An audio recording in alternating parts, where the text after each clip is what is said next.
بسم اللہ الرحمن الرحیم۔ السلام علیکم، میں نادیہ اظہر اردو گرامر سے 3 پیارے سے الفاظ لازم، ضرور اور یقیناً۔ یہ الفاظ اردو بول چال میں بہت اہمیت کے حامل ہیں۔ یہ الفاظ جملوں میں بہت پیارے انداز سے استعمال ہوتے ہیں۔ اس کی مثالیں کچھ یوں ہیں۔ مثال کے طور پر ہم کہتے ہیں کہ لازم ہے کہ ہم بتا کر کام کرتے ہیں۔ انسان اپنی مرضی سے بھی کام کر سکتا ہے۔ لازم ہے کہ میں آپ کو پل پل کی خبر دوں۔ اس کے بعد باری آتی ہے ضرور۔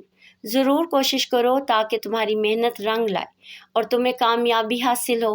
ضرور محنت کرو تاکہ اللہ تعالیٰ تمہارے لیے راستے کھولے۔ اس کے بعد ہے یقیناً۔ یقیناً اس کام میں کوئی بہتری ہے جو بار بار اس کام کو مکمل کرنے کے لیے تمہارا نام منتخب کیا جا رہا ہے۔ میں نے آج آپ کو لازم، ضرور اور یقیناً کا جملوں میں استعمال سکھایا۔ بہت شکریہ۔ اللہ حافظ۔